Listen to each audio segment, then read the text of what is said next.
All right, good morning. It is February 23rd of 2026. Let me check the calendar. It's the last show of February. We've already gone that far. Raspberry mocha today. I woke up with tons of energy for this early in the morning. Already had one cup of coffee, so I made myself a little bit of a dessert drink because I got some really fun things to talk about. Fun for me, not fun for the people I'm going to talk about in this one. But interesting. And then I'm going to start this new thing where I'm going to talk about something technical and then I'm going to invite everybody to disagree with me or give me a differing opinion online. So, which I imagine the number one differing opinion I'm going to get is probably from Larry. So let's kick this show off. Not a too big of a show today. We're going to talk about Geico's interview bad faith. Like if these are your interview questions for potential new employees, I know exactly what I don't have to guess. I know why your files are so bad. Um, OEM legal liability and certified collision. We're going to talk about it. Probably, I'm going to just start talking about it in every episode until the OEs know, like I want to be transparent. I just believe if it's not a parts restricted car, you do not need a certified collision repair program. You're just sort of lying to consumers at that point. Cheese and collision. We're going to talk about that one. Repair driven news makes a swing, a whiff, and a miss on a Wilber issue, and so we're gonna dig a little bit deeper in that one. Fraud warning in Washington State. SEMA makes an ADAS fumble, which again, this is why the collision repair industry should not be associated with SEMA. The dirt is in the problem. Clean your filters. And a he said, she said with a State Farm, or a he said, we said with State Farm, and insurer kit wiring harnesses repairs. So this one's picking up along with aftermarket ADAS components and used ADAS components, and it's a little scary. This one's really interesting because it involves the news, and so there's a news company on it. All right, let's just get it out the gate with there's a couple things that we should probably talk about, but let's get back to our Wilbur issue. Um, so this story came out this week, it looks on the 13th, so the day before Valentine's Day. That was Friday, right? I'm losing track of everything. But this story came out. Um, I had a lot going on Monday, so it got pushed back to here. So here we go. Um, this started as a case filed in Illinois, so you can see there. This it's a suit against a debt collection agency slash subrogation agency called AFNI, AFNI. Oh, look, they're located in Bloomington, Illinois. Now, it's really interesting to me that a lot of debt collection subrogation companies are located in the Bloomington Normal area, right? Um, that's it's not it's not just because State Farm's there. Illinois has some really interesting laws that I think make things a little bit more friendly for those companies to collect in Illinois. Kind of like if you're going to start an LLC, no matter where you live, you probably want to form your LLC in Delaware. So, um, but um, but interesting, right? So this case starts in Illinois. It's filed. Basically, it's a class action that says this collection company used deceptive practices when it sent debt collection notices to consumers on claims. So these are not debts, they're torts, right? They're disputed amounts, et cetera, or whatever. And so that's not really a debt that you can collect. It goes through here, talks about progressive is mentioned in this one.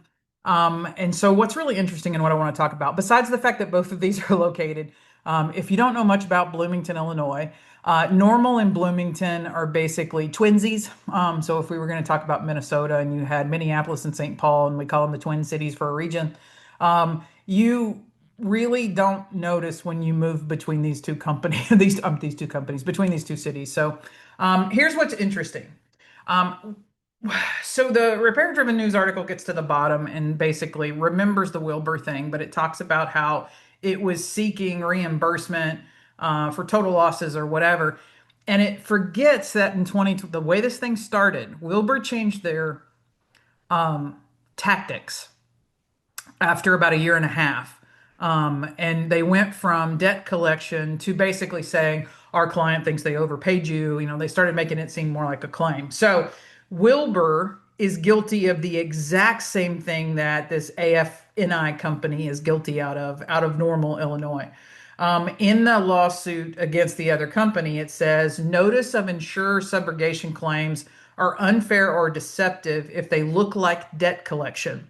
Notices may induce people to remand payment in the mistaken belief that they have a legal obligation to do so, when in fact the notices represent nothing more than unadjudicated claims for tort damages, right? If you think you've overpaid, and I think a lot of times when people think about torts, they think, well, that's like when the claimant hits the non-at fault party. That's true. But when you talk about, I think I overpaid you, or we have a contract dispute, or we have whatever, all of that falls under civil or whatever. And I just can't claim you owe me without there being some sort of like, if I dispute it, there needs to be a judge. It needs to be adjudicated to tell you what you owe. This is one of the Wilbur originals. So when I was in 2023, 2024, we've been talking about this Wilbur thing for a very, very, very long time. And we asked you to keep them. So for those of you out there that have copies like this, so this is one from 2023 from Safeco, and you can see the sentence underlined. This account has been referred to our office for collection. We accept Visa, MasterCard, gives you amount. There are three ways to pay.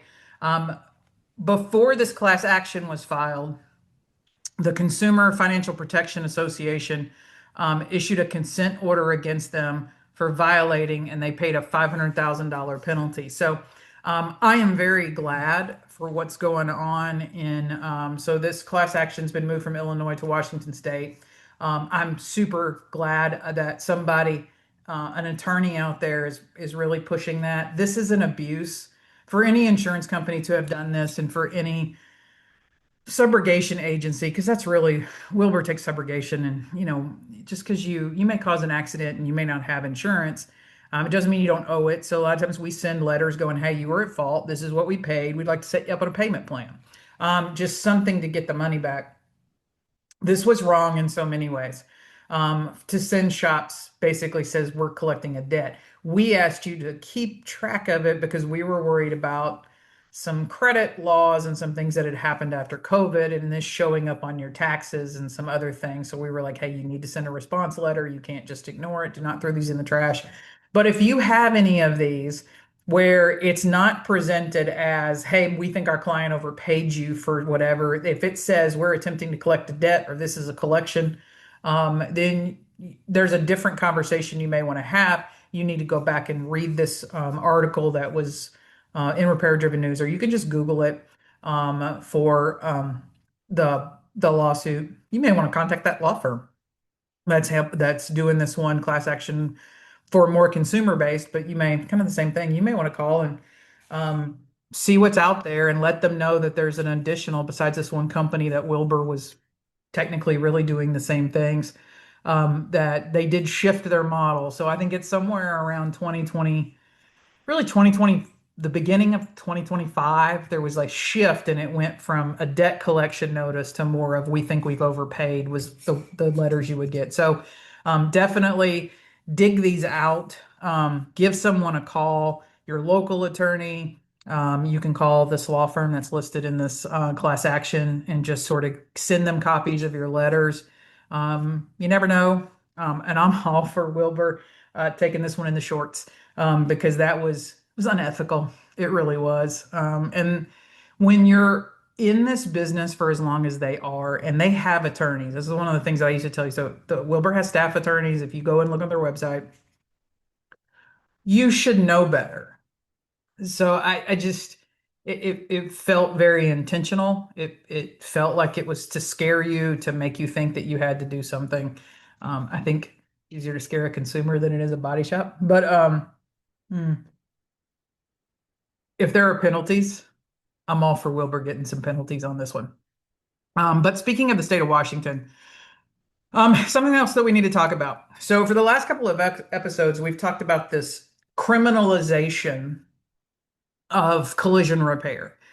So for, it's almost like it's like a comic book in a lot of ways. I need a hero and I need a villain. And if I can villainize somebody or dehumanize somebody in a lot of ways, it's easier for me to tell a story that gets what I want. And that happens a lot in politics.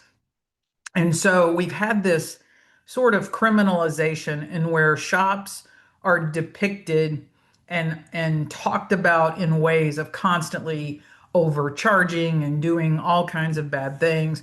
We have insurers opening SIU investigations against public adjusters, independent adjusters, body shops. Just I've never seen this many.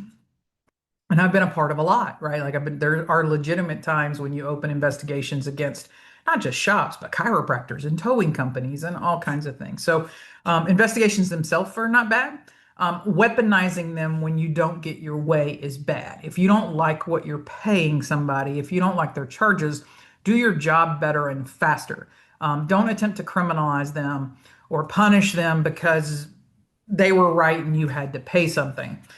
So Washington State has been an area lately that has seemingly had a lot of really good things pass that are consumer friendly. They're RTA friendly. There are a couple of really active people in the state of Washington that and an association that push for things. And what you need to be very careful of is this one sneaking in your back door. So Washington State Law Senate Bill 6031 did pass unanimously and is moving on for a secondary vote. And be very, very careful with this because, like I've told people, an insurance fraud statute is generally very broad. The intent to do something is usually more teeth than the actuality of doing something. If you intended to do something that gets more money or changes a settlement amount, which supplements, count for that a lot, then that qualifies sometimes as insurance fraud. So when you read this Class B felony charge, that's the other thing. A felony means you can't vote, you can't own guns, you can't do all those things that we like to do.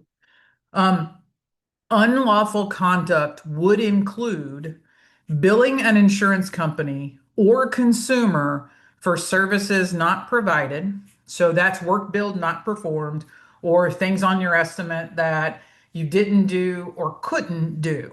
A lot of times that comes into play when they're investigating you. Did you have the right equipment? Were you clear? For instance, like ADAS, if you're not equipped to do that, but you've just got those things on your estimate, then it may appear as though you were saying you were doing something. You weren't very clear in the way that this was a sublet or whatever. And then the second part of that is impersonating others in insurance related crimes or transactions. Um, if you are not authorized as a representative, so it's kind of like practicing law without a license, which body shops, we are not attorneys.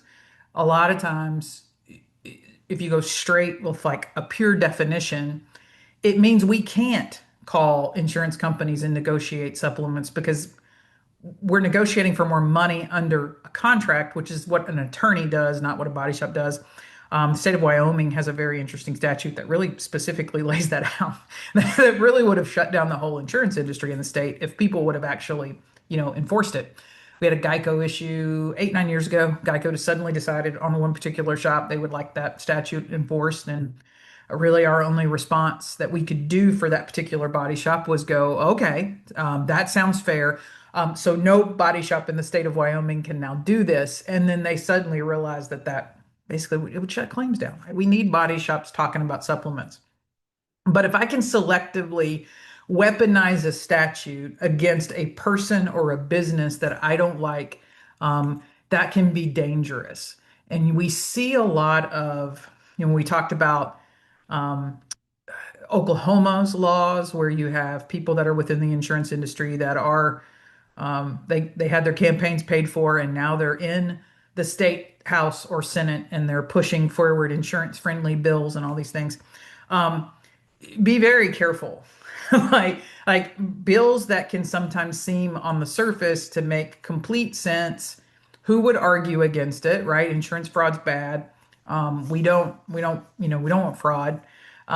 Nobody wants fraud. We don't, body shops don't want fraud. Insurance companies don't want fraud. Nobody wants fraud. So an insurance fraud statute seems very um, agreeable.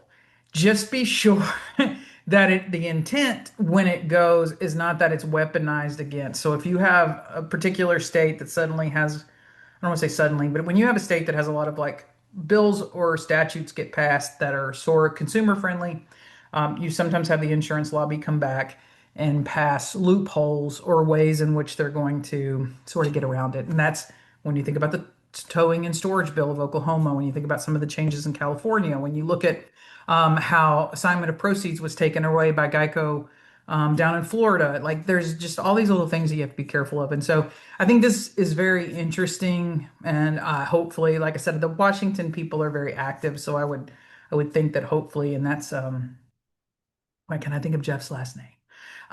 But you have some people out in Washington, so hopefully they're tracking that. If you Washington people are listening today, and you want to go in the comments and give me an update on kind of how you feel about this, that would be great to hear from you. Because why not? Mm. All right, something really pissed me off. It pissed me off earlier in the year, and I didn't say anything about it. And then this thing raised its head again. And I'm actually tomorrow starts a trial on a criminal case, criminal charges on a repair, which is very interesting. And so I'll be taking off and heading to that tomorrow. And so I just thought we would talk about this because this poopy pisses me off in so many ways.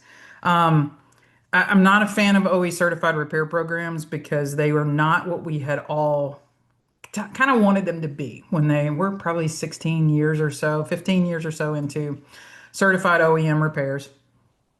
And a lot of us thought that it was going to be a differentiator. It was going to be a way to stand in the market.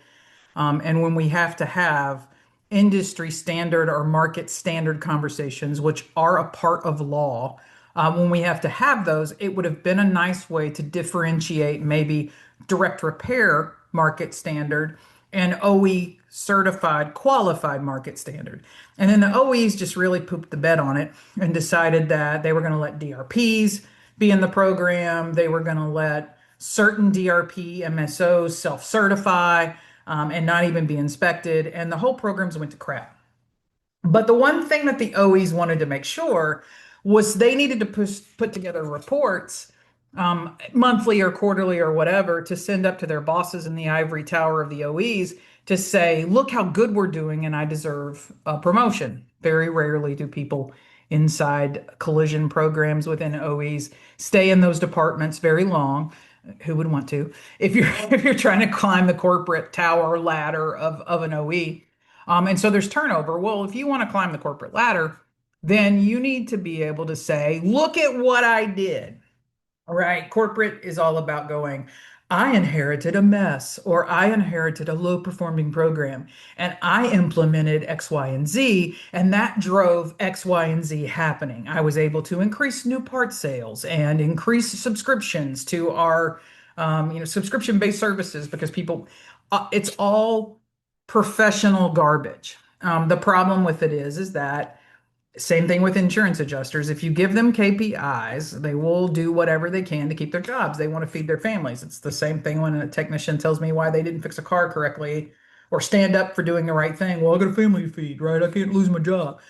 Same thing happens. So here we have an OE um, that, and we're just going to leave the name of this OE out for this particular purposes. But if they don't clean up their act, I'm going to start um, posting it in billboards everywhere I can, right? Because law firms are already very, very aware because of this. So this story got out, and now law firms are swimming like sharks in the water because they think now they can attach liability to the OEs in different ways. So OEs, you partnered up with estimating systems. Some of you deeply, Honda, Nissan recently with CCC. And we talked about that monopoly that's really kind of making and what the problems with that are. But you want shops to share the estimates, not because you give a crap on how the car is fixed, but because you're trying to track parts. You want to be able to produce a report that says, look how many OE parts we're doing or whatever. But you have the estimate. And shops order by VIN. So when a statistic like this is spoken out loud and news articles are printed all over the automotive space, that one manufacturer can specifically tell me that they've sold 13,000 doors. And to do that, you must, if you're going to replace that door, then you should have replaced the airbag sensor. So those two things go together. You know that you wrote the damn procedure. You know who's uploading you estimates on your program. So, of these 13,000 doors that were sold, it would be very easy through a series of questioning to determine how many of those doors were sold to your certified collision repair centers and how many of those didn't buy the airbag sensor, because 13,000 versus 78, that's a hell of a fail ratio. And you knew it because the estimate was coming up to you. So you knew if I have A, I must have B. You knew B wasn't there. Almost like what, 12,900 times A and B didn't go together. You had the VIN numbers. You never did a couple of things. One, you never called the customer who had that VIN number and said, "Hey, small problem. Your car was not repaired properly. We believed your air, our procedure said your airbag." We made this OE program and we made commercials and we promoted it and we had airplanes and all little things like everything we do is so special. You've reported to consumers that you care about the shops that you choose, that you care about the safety, that if a consumer cares about their safety, they too should choose one of these certified collision centers, and you did nothing. You didn't notify them. You didn't send them anything in the mail that says, "Hey, bring your car back in. We need to change the sensor." You also never put these shops on warning. You never gave them a performance improvement plan. You never suspended them. You never kicked them off. Today, you still know who ordered doors but didn't order sensors, and what are you doing about it? You gave a statistic to an industry person to give a speech with. Is that your level of care? You want a speech, but you don't want action.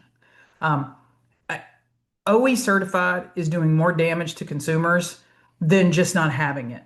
Like it just really it gives a false. It's false advertising. It really is. And then nobody's doing anything to protect consumers, but they assume you are. And they want to believe that you are. And they want to believe that if you've made websites for these programs and you're making commercials and you're doing all this stuff, that you care and that you are supervising them and you are enforcing things and you are. And then to find out you're not to this degree. You shared this statistic. You willingly gave it to a person to present it at an industry event. So you're aware. It's not like someone else found the statistic and came back and made you aware of it. You're the keeper of this information. We're not.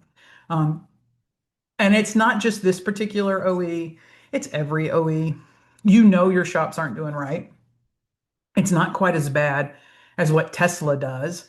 So if you haven't watched any of the Zip Tied Tesla podcast, definitely jump in there. It's a disturbing story of just one particular repair and how the insurance company, the OE, and everybody just kind of failed this guy. But this is just it's time. One of two things is going to happen, right? Like I go to a criminal case this week. Um, it's either a massive lawsuit will happen now that, I mean, these attorneys are circling on the ADAS thing. This is what got their attention, is because sensor. It wasn't airbag. They weren't searching for airbag. They were searching for sensors, things that were ADAS related. And of course, then I get a phone call. This is not a new story. This is not a new statistic. It's probably several months old. I get a phone call with a screenshot going, "Walk me through this and tell me how this happens." It's just time. OEs, I get it. You started down a path. Corporate doesn't work that way. At some point, you need to bring legal in and y'all just need to kill it. I think our parts restricted OEs, you've been doing this longer. You're a little bit better at it. You're a little bit more selective. That's a smaller amount of people to produce, I guess, to police in a lot of way. But it's just time. Like I feel bad for shops right now, particularly our independents, even our dealerships in some respects that try to be certified. you're having to meet an entirely different set of standards than MSOs that have been allowed to self-certify. You're spending more money. You're doing more, but you're considered the same in the eyes of the consumer and in the eyes of the court because you both hold the same certifications. And so it's just wrong. I think at some point we have to have a I always tell everybody integrity is expensive. That's why so very few people have it. When you have integrity and you say no, it typically costs you money. It costs you jobs. It costs you customers. It costs you glory, honor, whatever it is. Integrity is very, very expensive. And that's why so few people don't have it. It's because they want the money more than they want to do the right thing. Um, and there has to be a point where somebody just raises their hand and go, you know what? Good effort. We tried. It's not working. We can't stand behind it. We can't guarantee that it's doing anything to add for consumer safety. And this right here is a beautiful statistic to tell you exactly what it's not doing for consumer safety. But that should anger you. When you see those statistics, specifically if you are an OEM certified shop, that should anger you. If you are an OE certified shop for this particular OE, well, you suck. No, I'm just gonna let's just lay it out there because, wow, we had a I guess I should. It's probably you can go find the episode. It may be 10 years old by now, but we had a gentleman who ran Chrysler's FCA's collision repair section. He was also, at one point, he was the chair of the Society of Automotive Engineers. Doug Craig, fantastic guy. He left the OE, went to work for Fuser for a little bit. But we had him on a show, and he was talking about one particular statistic for FCA. Like, hey, if you have this particular part, you're supposed to have this part. We've sold, 25,000 of these, but we've only sold it as a steering column. We've only sold 100 steering columns. And so that's where that sort of origin started, was that story 10 years ago. And so here we are all this time later, and the OEs still haven't, you're aware, you are more aware of what's not being done by your certified shops than anyone else on the planet. And so to not act on that data, I think is negligence. It may be criminal negligence at some point. So it's time. You don't want to be the one that's running that OE program that has to step into the deposition chair. Okay, let's talk about SEMA and the ADAS bundle. We talked a little bit last week or the week before last about how SCRS and NACE departed. SCRS went to SEMA, NACE then kind of dissolved and went away. And there was a lot of issues with that. One particular issue that's starting to become a little bit of a problem is that SEMA by nature is in conflict with a lot of what we do in collision repair, right? SEMA is 100% about aftermarket, right? It's about customization. It's about, really the fun stuff. Those of us that are car nerds, it's the stuff we like. It's big engines, it's wheels and tires, it's custom paint. I remember, God, in the early 90s, I mean, I was chopping tops off of trucks and making convertible trucks and doing all kinds of crazy things, right? And that kept going. Got to West Coast Customs, and I always joke until people were putting fish tanks in steering wheels, right? All the fun things, and that stuff's really cool, but it doesn't sit well when you have a particular part of an industry that's like, hey, when it comes to collision repair, we have got to do what the OE says. We can't customize. We can't make up our own plan. We can't do our whatever. We either follow what the OE says or someone's in danger. Those two things are in conflict. And SEMA has been pushing this bill through Congress. So we're talking federal level. It has passed one and it is on to the Senate for the next. And I think everybody needs to be very aware of this.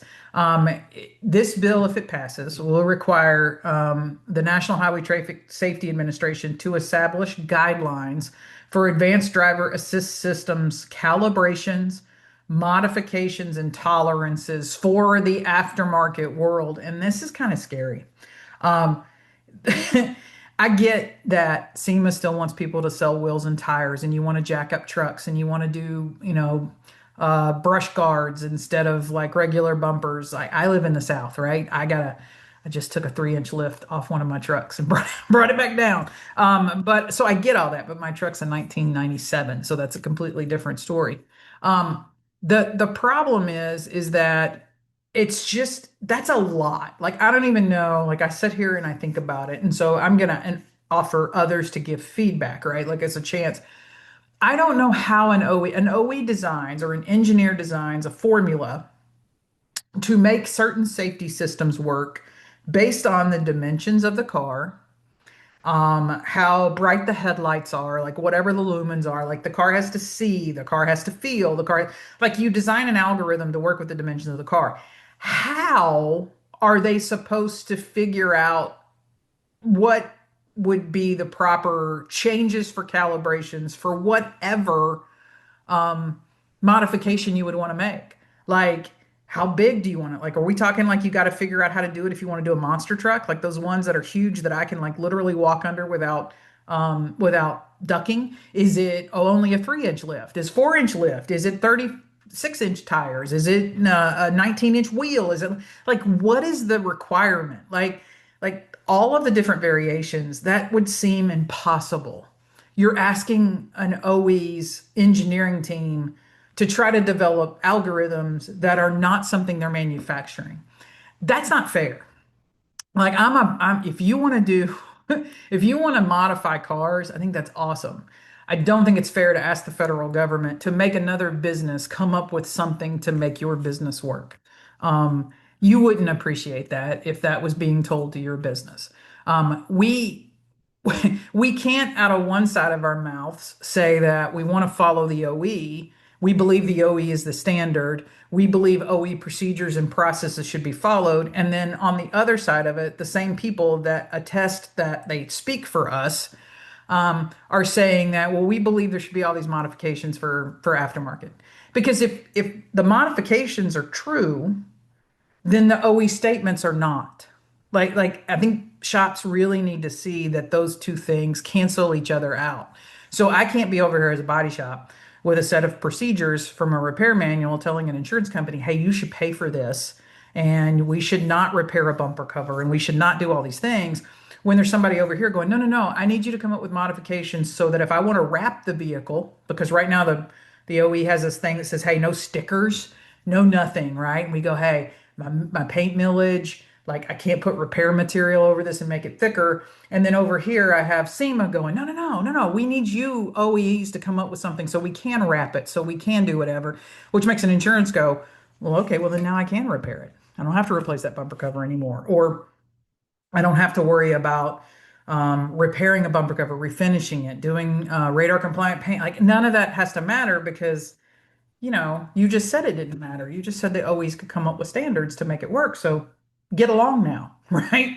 Um, and that's a huge problem. So there's this, the Right to Repair Act. There's all of these things that sort of get in the way. I think of a lot of times what we're over here talking about is collision repair. We want to follow the OE. We want that as our standard. We want to be paid to follow that standard. For one, it's the only way that it's not just a matter about I want to get paid for that. I'm going to sleep better at night knowing I did everything I possibly could to do a proper repair that I wasn't guessing. I got, in an argument, was it last weekend or weekend before last with a guy. It's like, I've been doing this 30 years. I know better than the manual. And I'm thinking, oh, hell, how do we still have those people out there that think that they know better than an engineer and crash testing and all of these things? I want to sleep well at night, besides getting paid for it. But we're over here wanting OE to be our standard. And then there's another half of us that's over here going, screw the OE standard. We should be able to customize and do whatever we want. Aftermarket bumpers, aftermarket wheels, aftermarket like all of these things that sort of discount what you're trying to do over here. That's I don't want to say it's confusing for the insurer at a corporate level. It's opportunistic for the insurer at the corporate level because we're like, yeah, look at that over there. Yep, you're not getting your way. I'm going to ignore your position statement, your procedures, or whatever. But from an adjuster perspective, it's very confusing. And so when we talk about the criminalization of repair and that mindset, it does somewhat make it look like maybe we're lying, right? Maybe we aren't telling the truth. Maybe we are trying to get for paid for things that we don't need. If you go and read the details, the first couple of points, you can go on. It's the federal government. You can go and download the bill. It basically wants allowable modification ranges and tolerances, including the physical parameters impacting ADAS and vehicle dynamic system functionality, which would include ride height, wheel tire dimensions, overall static geometry, physical displacement, sensor and camera function. So I'm thinking this is a full measure. This is not just wheel and tire height. This may be suspension extensions. This may be like all these different things. They want a process for the manufacturers to provide that to the within 30 days of a release of a passenger vehicle. At this point, let's just take all of the damn ADAS off. They want quantifiable tolerances and thresholds, which now we're really muddying the water. I can think of a lot of ADAS lawsuits that settled, I don't know, maybe down in Florida, that would have loved to had quantifiable tolerances. Uh, they want proper calibration procedures of ADAS and other dynamic systems following repair, modification, and component. How is the OEM supposed to do that? Like they don't know what you're going to do to modify the car. Like that's what I really do want feedback because I can't figure out even how an OE would do this. I mean, like I look, folks, I'm as critical of the OE as anybody, right? I just spent probably 5 minutes with the previous slide talking about how mad I am at OEs over their certified collision repair program. So it's not like I just want to, raise the OE flag. I don't think this is fair. Like it doesn't sound fair at all. And or even if it was fair, we always call fair is the F bomb. But I don't see how it's actually quantifiable that the OE could even do it. But I'm not an engineer. I struggle to balance my checkbook. Math is not my not math's not my thing and never has been. Like that half of my brain doesn't, I don't see numbers. Struggle, right? Um, so I'm just not getting it. My brother and my nephew have engineering and advanced math degrees. My nephew has a PhD in it. He's working for the DoD, and he's not allowed to tell me what he does, which I think is cool. But I don't get it. Like if I was a project manager of this at a corporate level, I would be like, I don't even know where to start, right? How am I even supposed to do this? So, if any of you have out there, if you are a fan of this bill, if you support it, and you have more information for how the OE would do this to account for whatever the modification would be, if you don't think that this creates legal loopholes around other things and opportunities for insurers to ignore OE, chime in, right? You can make your own rebuttal video or you can just chime in the comments, whatever you want to do. Okay. There are bad things on the internet. We've talked about everybody wants to be Insta famous lately, and they're putting things out there that sort of make insurers believe that, anything's repairable or whatever it is. And I've been critical, so I want to be supportive. This is Miranda Rumfeld. I don't know her, but apparently down there, most of the people I'm friends with do. Um, but she recently went and did a General Motors plant tour and made a video about it. And I think every shop should go get it, download it, and save it because she really shows going through the paint department. So first of all, to get into an OE paint department, my uncle retired as the manager of the paint department for Corvette. And so from a young age, I was watching the robots paint and it was kind of, but to get into an OE paint department, you almost have to walk through it's like a wind tunnel and a chamber, and you're covered from head to toe, and there's absolutely no lint or anything, and you go anti-stat. I mean, they control the variables to an nth degree. We don't get to do that in collision repair, right? We don't have that perfect, clean, wonderful environment. You can watch. She shows video of this truck going down this environment and showing how controlled it is. And then she shows video of the vehicle coming out of it, and then there's an inspection process. And look what she's doing.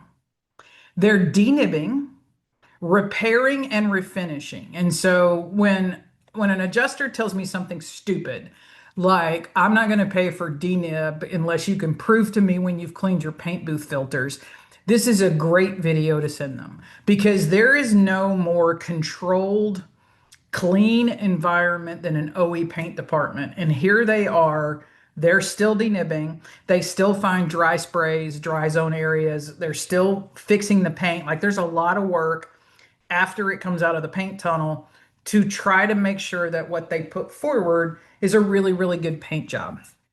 So if the OEs experience this, then I can be a great painter. I can have the best Sada anti-static paint suit on the market. I can have great vacuum systems, contaminant control systems, airflow systems. I can change my filters on a I can do all of these things, and I am still going to have situations in which post refinish, I will be finessing the panels. Sometimes more than others. Sometimes you have one come out and you're like, damn, I did a pretty good job on that one. And sometimes you have one come out and you're like, how the hell did any of that stuff get on there? Um, so Miranda here, this is a really great video. It's very, very short. She goes through it very quickly, which I think is a great thing that you can keep and you can send to adjusters and you can send to customers and you can go, look, if the OE with their $1 billion robot, clean, hyperbaric style environment still has to do these things, then it's reasonable that us in the after environment with none of those benefits would still have to do some of these things. So good job, Miranda. All of you, when you find somebody that puts a video out that's right, go comment, share it, show it to your audiences. I mean, the beauty about social media is that you have the ability to educate your friends and family and people that are connected to you on social. So use it wisely. I follow, I have friends and they're in the industry, and a lot of what they share is, I get, well, if you follow Larry, right, you get Chihuahua videos and whatever. Great. But let's take those opportunities. And I've seen some of you lately have really start to take that seriously, and you're doing it. You're using your platform to promote and celebrate what is good and then to explain what is bad. And it's not like you want to attack the person, although there's, like blue collar Kyle, I really would love to like see him not make another video. I've made that very, very clear publicly. But it's not a matter of just when the video's bad, just say it's bad, right? And here's why it's bad, and here's why this isn't a proper procedure. And that could be anybody. But when you have adjusters that watch and somebody does the wrong repair or repairs something that should have been replaced, and they get 50,000 views on it, and you have a bunch of people going, yeah, you're a great technician, you're doing a good job. Why, as an adjuster, would I believe that I should pay the opposite? So those same people that are celebrating this one video then go online and talk about how their paychecks are decreasing and the estimators aren't getting them paid for enough or whatever. So be careful where you give your thumbs up, but also reshare the content and explain things to your audience.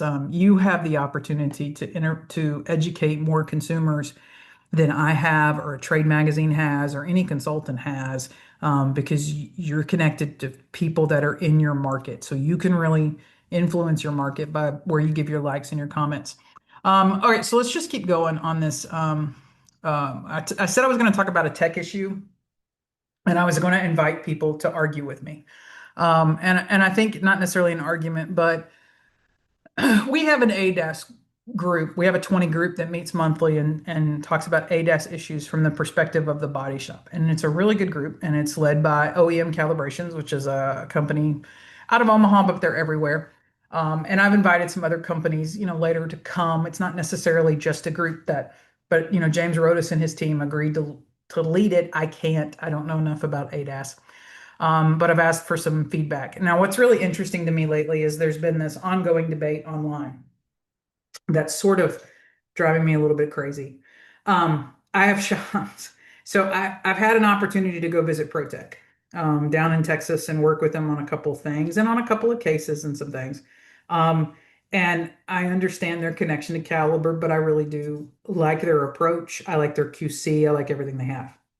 And I'll have shops that'll argue with me on they're not going to use them because of their connection to Caliber, but you'll use a leak tech who's connected to LKQ, who's spending large amounts of money to support legislation that is not necessarily pro OE.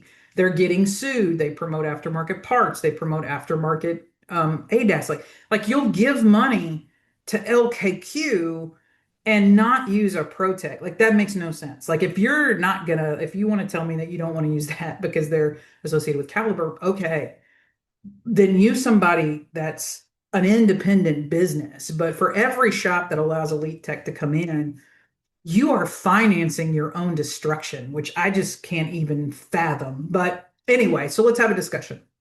Um, so this is a 2024 GLC 300. Transparently, this is Larry's car. This is personal. I'm just waiting to see how many times this one's going to get. He's always had Dodges previous to this, and I'm waiting to see for whatever. So this was really interesting. New York got some snow and ice. All right. And it's after the snow and ice, and Larry's out driving on a sunny day, and a check engine light comes on. So he runs it to the dealer because they are associated with Mercedes dealer, and they put the Mercedes-Benz tool on the car and find all these codes. The blind spot monitor, the pre-crash warning, distance control, lane departure, and rear crash warning. And so this sparked a very interesting discussion that we had with the technicians and the technical people around the ADAS on Mercedes. So, um, goes back to why this SEMA thing is such a big, stupid, the SEMA bill and this federal ADAS thing. Okay, so Mercedes makes the car, builds the system. The system is mathematical. The algorithm is built around the parts, the ride height, the whatever. It's got a C. You've got this lane departure. You've got all these different things, and it gets dirty, which we're talking more than a little dirt. You know, the road, ice and snow. You know, you get more of a thick buildup. The car gets dirty. You can see where, you know, on the rear where the blind spot monitors are. So that grime from just that dirt and buildup is enough to make all of those systems code. In other words, because the algorithm is made for that, there's something that gets in the way and it tells itself, we can't work now. And that can be snow and ice buildup. A lot of you will, you know, we've all seen that happen, like specifically forward warning stuff when we have snow and ice buildup on the front of the car.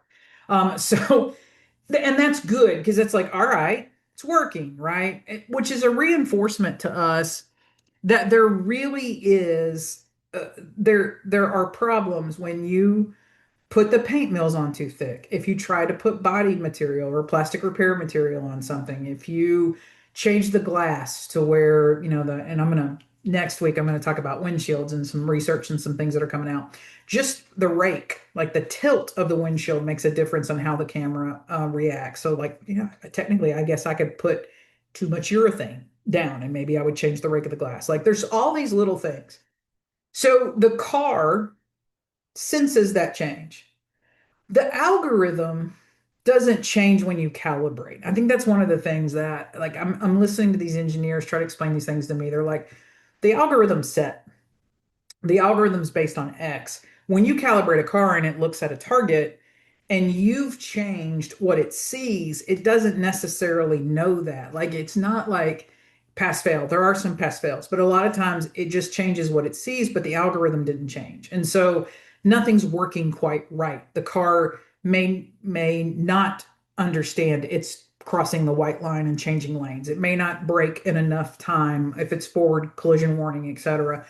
Because we write the algorithm and the algorithm is supposed to be correct. It's not like we just suddenly change all the math because you put 4 mils of too much paint on, or you put an aftermarket bumper cover on that's too thin or too thick or whatever.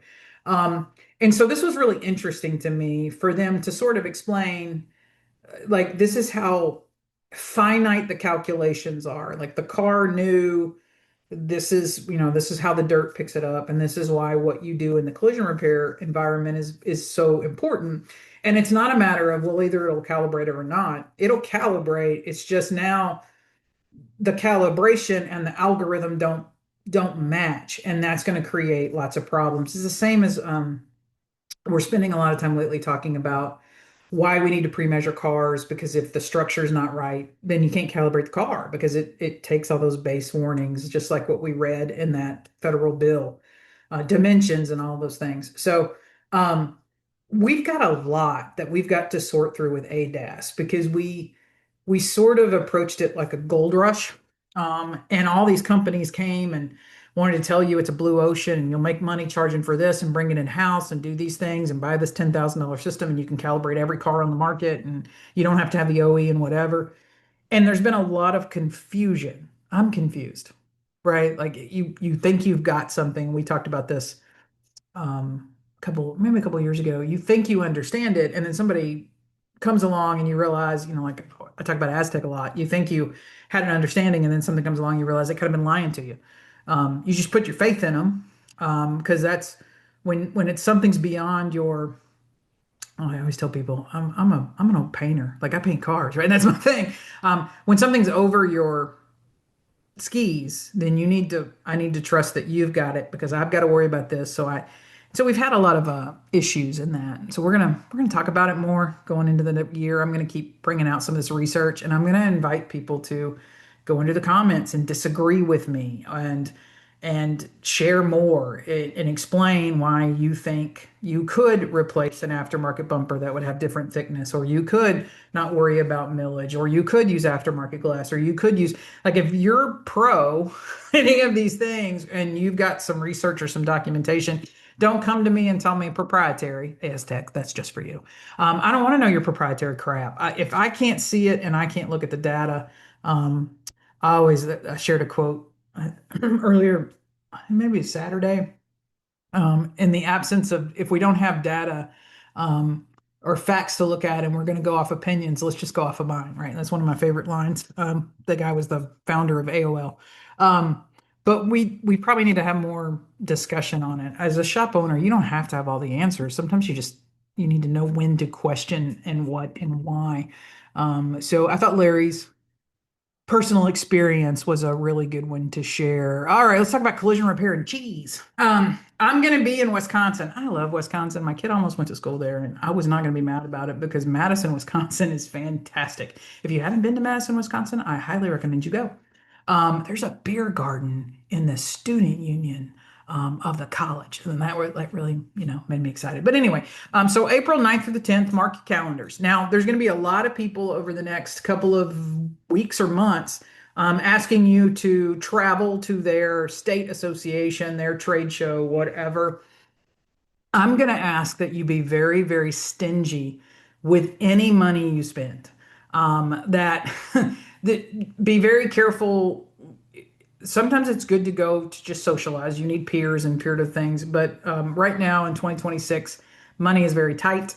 Not You're not going to have a whole lot to spend, and so you want to go where it's really going to get you the most bang for your buck. You're going to have some big shows on the East Coast, some big shows on the West Coast, some big shows down south. You can't go to all of them. Some of you may just go to a local one that you can drive to, but if you're going to invest your money and your time and travel, really look at, you don't need the trade show floor. It's not like you need to go look at equipment and whatever, but just really look at that education that's there. I talked about last week, really challenging yourself. You don't deserve the answers, but you do need a process. Like, you can't there's nobody that's just going to give you the answers to all your problems. But you do need a process. So April 9th through the 10th, we're going to be at Elkhart Lake in Wisconsin, at a resort. Spring in Wisconsin is really nice. The cheese is good. They have a beer in Wisconsin called Spotted Cow that I just absolutely think the world of. I'm going to be there teaching 3 classes over the weekend. And these are the 3 classes. So the first one is we're going to talk about automotive total loss. We're going to talk about the legal and financial obligations. I'm going to break it down from really that insurance perspective. So how do we sue you, or how do we constantly ask for money back, or what are we doing? We're just going to kind of go down through that. We're going to talk about salvage, liens, why your contract is so important, but we're really going to get into total losses.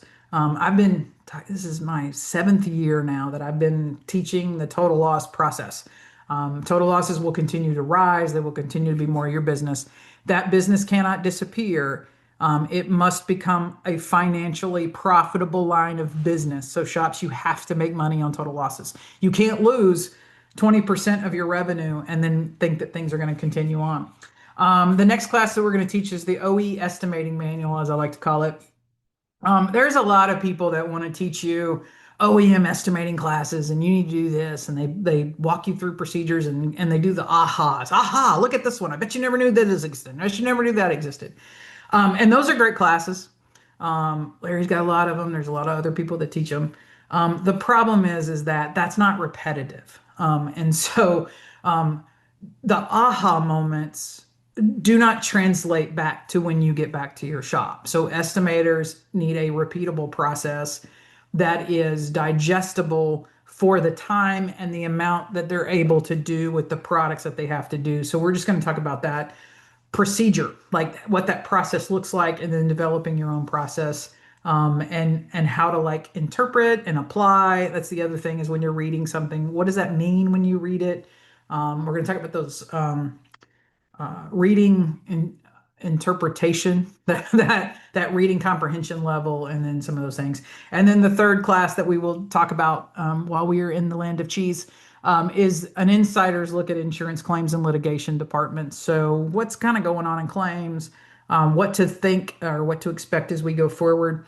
This year, I wish I could tell you anything, but it's just going to stink. You're going to get more no's that make no sense. You're going to get told, charge the customer more than you've ever been told that before. We have a lot more changes to labor rates and things that are going to be coming within the next 2 months. We anticipate State Farm to make a pretty significant announcement within the next 30 days. There's a lot that's going to happen. And really, people call me and go, "How do I make the insurance company pay?" And I go, "You don't. Like, if I could figure that out, I'd be a billionaire, right?" There's court, there's small claims court, there's RTA, there's some things that you can do, but sometimes the best thing you can do is just putting things in the right order, and presenting the file in the right way, which means you now as shops probably need to know more about claims than even sometimes claims adjusters know about claims. And so those discussions lately in some of the cases and things that we've been asked to, we get calls all the time that says, "Hey, such and such law firm, this is our case. I was told to call you and ask questions or whatever." And I'm like, "Sure, let's talk." But I started teaching a negotiation class several years ago, and it was based on the negotiation class that I used to teach adjusters. Um, and it sort of dawned on me that that class really wasn't working, for a couple of reasons. In that the adjusters didn't get that class until after they had been through policy school, they had been through claim school, they had been through a lot of things. It was more of an advanced class, right? We saved that class for the people that had been adjusting claims for a while and got promoted to SIU or bodily injury or whatever. And so we were missing um, why the certain things that are in the negotiation class are there, and then not just why they are there, but how you would use them, right? So if I give you a negotiation class and I tell you a particular strategy or technique for negotiation, if you haven't built the material for it, you can't use it. And so I realized that was missing. And so I sit down and put it to book. Last week we did a class, and the class got sort of the preemptive version. The expanded version that also adds claims and strategy. We're going to post it on the website this week. You'll be able to get a digital copy. Just this little quote. I talk a lot in the book about my mistakes.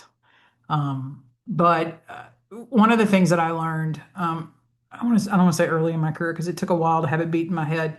It doesn't really matter if I was right. And it didn't really matter a lot of things when it came to getting a decision. But the one thing that typically trips up body shops the most is that you can be very intelligent. You can be extremely well prepared. You could have some sort of software that AI gives you every single repair procedure on the planet, and you will still lose. Like that's just, I mean, you can have a brilliant argument, you can have brilliant documentation, and you can lose because what you articulated, what you presented was not the real question that had to be answered. And that is so often true in this industry because we typically want to present these OE position statements and all these things, and those things don't matter in claims. Now, if you want to convince the customer for why they should choose you or why they should choose your repair plan, those things are useful. If you're trying to get somebody to pay you, those things aren't necessarily always useful. And that's when we don't get past this. And I look online right now and everybody's trying to come to this estimating class. And we're going to teach you how to document the repair procedures. And it's like, that's not working for you now. Why are you going to go take another class and learn more about it, right? Or just copy and paste this on your estimate and you'll get paid. And we have the insurers specifically telling you none of that is reviewable by the AI. So you're copying and pasting and putting it on your estimate, and it's not being reviewed, so that adjuster doesn't see it. If you've seen a change request, if you've seen all these things come through, all of that stuff you're copying it doesn't serve up. They just get a little piece of paper that says you don't owe this and only offer this amount of money. Um, so I put the book together. The book is written more from the perspective of adjusters, which I think is very helpful. It's sort of the whole process. Like, how do you make file decisions? How do you say yes or no? I had wonderful mentors, and most of my mentors very early would not allow you to ask a question. You couldn't go out and ask, "Hey, is this covered?" or "Hey, should I pay for this?" You had to come in the office carrying the policy, the claims manual, the law, the statutes, the books. There was a whole back room of the office that was law books, like a law library. And you had to come in and sit down on their desk and go, "This was the problem. This is the issue. This is what I think. This is my evidence for why I think it." And they would either look at you and go, "Okay, I agree with you," or they would go, "No, go back and research more on state statutes." And they wouldn't give you the answer. They made you go find it. And then eventually you got to where you would come in and you'd lay it out. It's great. You were learning how to answer your own questions, but you were learning how to do the research and think through it before you just jump to a decision. And I think a majority of what happens in claims these days is that the people aren't taught how to think anymore. Quite honestly, body shops, you're not taught to think anymore either, because you go online and go, "Just somebody give me the answer," right? You just, when you think that you just can go to a class and somebody's going to give you a magical answer that suddenly makes State Farm and GEICO and everybody pay you what you want to get fit, what you want without having to charge the customer. That doesn't exist. There is a process. And so my negotiation class doesn't work unless you understand the process. You can take Chris Voss. God, he is so fucking overrated in claims. But you can take Voss, and none of his stuff matters if you don't have the process to get there before you have negotiation tactics. So if you don't bring, it's kind of like, there's a toolbox analogy, right? Like, if I don't bring the right tool to the car, I can't fix it. And same thing with a negotiation. If you don't bring the right tools and strategy to the table, then none of what you learn about negotiation. And so, argue like a lawyer, think like a judge. We'll hit the website this week. It'll hit Amazon, and I'm working on the audio version. So, right now, Avery has an audio of me that I don't have to like read the book. The AI takes my voice and reads it. And I'm thinking, can we do a James Earl Jones version of reading the book? Like, we had an actor interpretation voice that did the "this is CHNN," right? Remember that? Because James Earl Jones was the voice of CNN. And I'm thinking, how cool would it be to have a James Earl Jones voice? Or a Samuel, would it be funnier if it was a Samuel L. Jackson voice reading the book? I don't know. So in the comments, if you will tell me who you think should voice the voiceover, that we'll get Avery to get right to work on that, right? So he's pretty talented with what he can do lately. We're hopefully going to show you guys some AI video here pretty recently. So Avery has been working on generating avatars. I mean, they look like real humans, right? And they speak 8 different languages. And so training videos can instantaneously be created off scripts and then generated in any language that well, not any, 8 of the most popular languages within the United States. So he's been doing some cool stuff. So for those of you that have ever met Avery, if you've met him at a trade show or you've ever had to do a video shoot with him or whatever, very, very talented guy. We are lucky to have him. Okay, let's talk about something else that came up last week. This one got posted. So insurance companies were really happy about this. There's a case down in Mississippi. Madison, Mississippi was where the house was. Like I said, I think I've talked several times, there's a lot that goes on the homeowner side that is applicable to us, that we can't not, miss. So in this case, the adjuster came out very early after the loss. It was declared a covered loss, right? So the loss, but what the amounts of coverage or what all would be covered, well, obviously that's always a little different with homeowners. All right, so the allegation by the homeowner was that while the adjuster was out there walking through the house, that the adjuster told them that lots of things would need to be replaced and done. That point is not disputed in some way. So the adjuster goes, yeah, I was walking through the house and pointing out things. The customer alleged this, I mean, so this is how long court cases, this thing was 20, this loss was 2022. So the adjuster, the customer alleges that the adjuster told them that all those things were going to be covered. And so they had all this work done. And then I think it ends up, it's a reasonable amount of time, not even a full 30 days later, they come back and go, hey, these things aren't covered. Um, they basically want to say, hey, estoppel means you told us those things were going to be covered. We ordered all the work to be done. And so you can't change your mind. Um, this case is a little weak with that. So I do encourage you to go and read all of this. Just so you know, there's multiple types of estoppel in contract law. The two most common that you come into in insurance claims is either promissory estoppel, which is the number one most common, and then equitable estoppel. Promissory estoppel was basically, I believe, what was alleged here. A couple of problems. One, in a homeowner's, it's not like you instantaneously incurred a loss. The adjuster says, yes, I was walking through the house and telling them what was damaged, but I wasn't necessarily telling them it was covered. Sure, the cabinets needed to come out, but that didn't mean I was paying for the cabinets. So it can be a he said, she said kind of situation. Um, Bottom line, this is why documentation matters. Estoppel comes up a lot now in auto claims where it's either an adjuster tells you to write an estimate or tells you to do something to the car. You do it, and then three supplements later, they're trying to take it away. Whether it's they've changed parts and you've already ordered the parts or whatever. The AI changing the estimate doesn't understand, and you've gotta get this in your head. It's not an adjuster that's looking at these estimates and going, yeah, I think this is what we owe or what we don't owe or whatever. It has no idea what status the vehicle is in. It doesn't. It's just reevaluating the repair every time something is submitted. There's that email we shared 3 or 4 weeks ago from State Farm saying, hey, the AI is constantly reviewing the claim. Even after the car's gone, you may still have a negative supplement. It's like, why the hell would I want to be a State Farm DRP if that's the case, right? Like, which, by the way, some of you got the State Farm email saying that you must agree to 50% of the change request or you're going to be in trouble. Uh, that just tells me they're going to start sending you more change requests that are unrealistic and trying to force you to agree to them or kick you off the program. But I digress. Okay.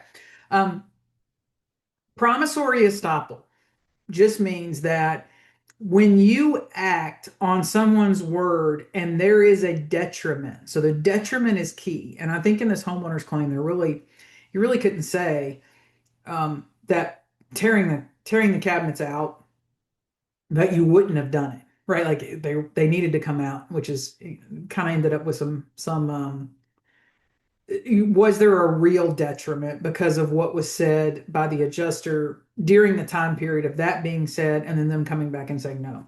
But in our business, it's completely different. If I get a supplement and an insurance company agrees and I order a bunch of parts, then I've spent that money, right? So here's the key to this case. And this lies on us as shops, not on the insurer. When you have a verbal conversation, whether on the phone or in person, that's great. I can get more negotiation. I can get more agreement. I can make things feel better when we're talking than I can on email, right? Um, so I like conversations, but I have to follow it up in writing. If you don't, then you create this he said, she said, where the adjuster goes, well, yeah, sure, I told you that the cabinets were going to have to come out, but I wasn't me telling you that they had to be covered. It was just me telling you that they were damaged, right? I was just walking through the house pointing out things that were damaged. If there'd have been an email after the adjuster left that said, thank you for coming today, you indicated that in the claim, we were going to need to do X, Y, and Z. And so I have already authorized the contractor to pull the cabinets or do whatever. Then you would have checked the box about what was said and communicated, not just I felt it, right? We can all hear things in different ways. Maybe the adjuster was right. Maybe that really was what he was saying. I don't know. But that solidifies so that there is no misunderstanding or misinterpretation. And then it establishes that money has been spent. I authorize the contractor to do whatever. So if I get the estimate back, then the customer needs to send me an email that says, based on this estimate, I'm authorizing you to continue with my repair and order the parts. So if I get another supplement 2, 3 weeks later that suddenly changes all the parts and all the prices and whatever, then I, as a shop, it's not my circus, not my monkey in some ways, but I can just go, that's very, very unfortunate. And when the adjuster goes, what do you mean? I go, well, you authorize this through your printed direction. The customer gave us permission. We copied you on the responses. You never intervened in any way. This was ordered. This was spent. Now the customer owes me. I mean, what the insurance policy owes is between you and the customer, but you know, the paper trail is non-negotiable. I can't come back later and go, well, I never said that. I never intended for you to do that. And then there's never a lot of times shops get a supplement back and you just assume that that's permission. But the insurer can't give you permission to do anything to the car, even if you were a DRP. But you assume and you just go off and order parts, and there's never that established moment where the customer directs you to do something, which when the customer directs you, that's the incurment of the detriment. And as the estimate changes in a lot of states, you have to go back and get permission. In some states, the law says every $100 change, you've got to go back and get permission. And some of us are just doing supplements and sending it through and rolling because we think that's our job to take care of the customer. That's how we take care of the customer. And we may be setting them up, particularly in this day and age of artificial intelligence reviewing estimates. We may be setting them up for for a lesser payment and not protecting them and allowing them to even have estoppel as a defense if we're not doing the paperwork the right way. Now, we're not attorneys, that's not our job. Um, but if we don't document things, like that's if I don't present that chronological, defensible written documentation, then it's very, very hard for the insured to find or the customer to find an attorney that can help them, right? Like we can't retroactively document. And I get a lot of that where people call me and go, we had a conversation. I go, did you send an email? No. Okay, great. Like they're going to tell me it didn't happen. So where are we at? All right, so this one's interesting. You can go to YouTube and find the video. So if you're listening to the audio version, you're going to want to go to the video version. This is WFTV Channel 9 in Orlando, Florida.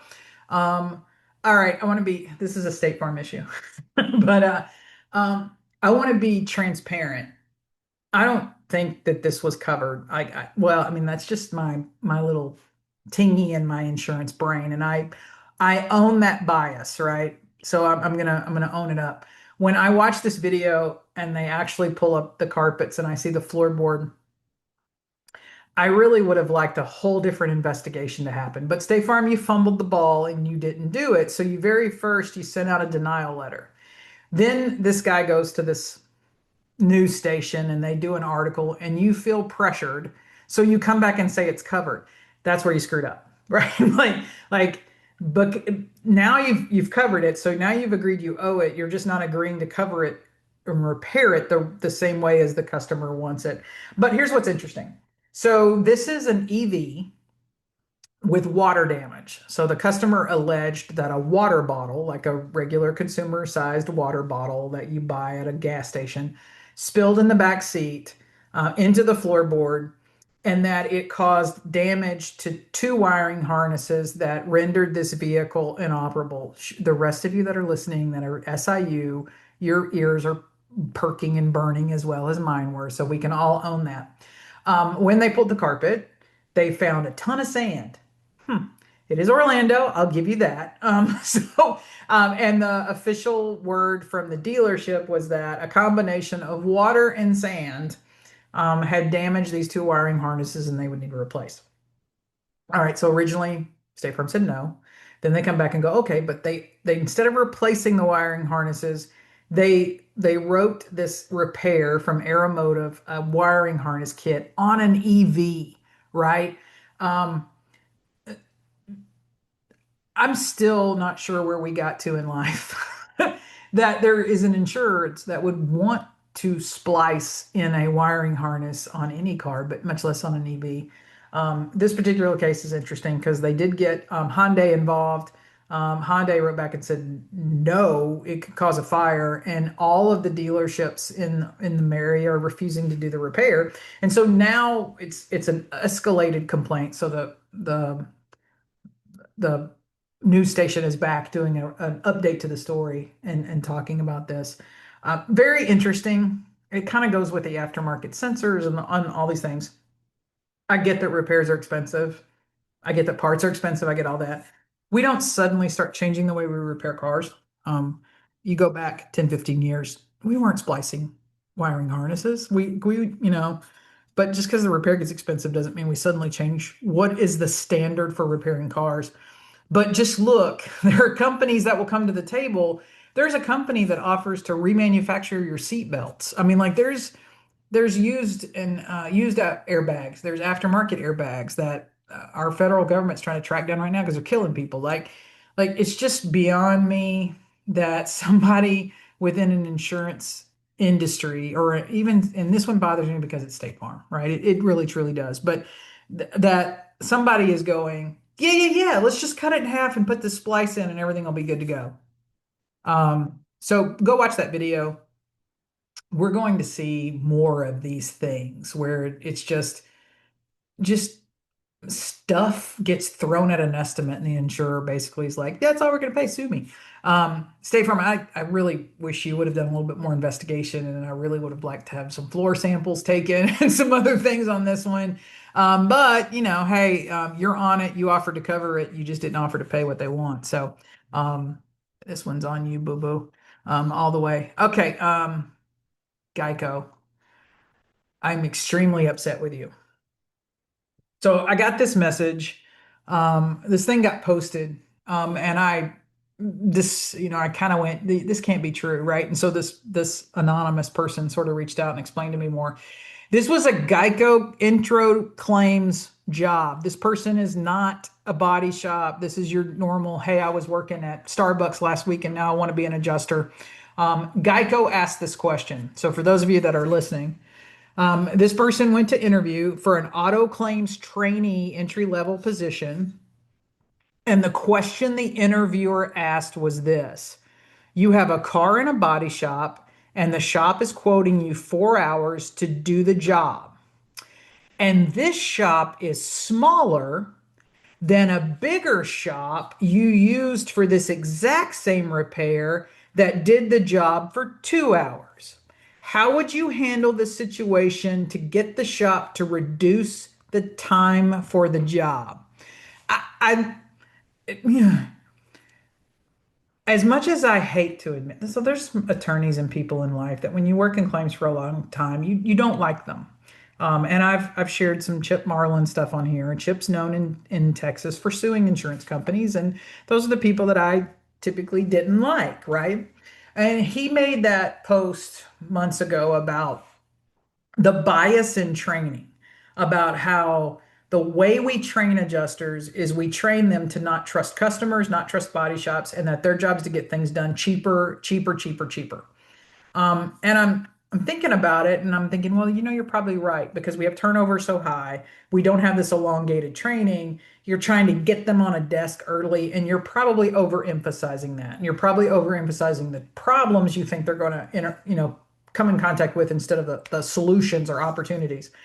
But to have this be an interview question is bad faith. There's just no way around it. You are telling these people before you've even hired them that their job is to cut time, because this is an unanswerable question. What's the make? What's the model? Are they the same? What do you mean a shop I used? You didn't do jack. Like it's the customer chooses the shop, right? So it's not your shop and you're not in charge. And just because a shop is bigger and nicer, so I hate this comparison because what you're doing is you're trying to put that that doubt in their mind, because the MSOs really truly do have big, beautiful stores.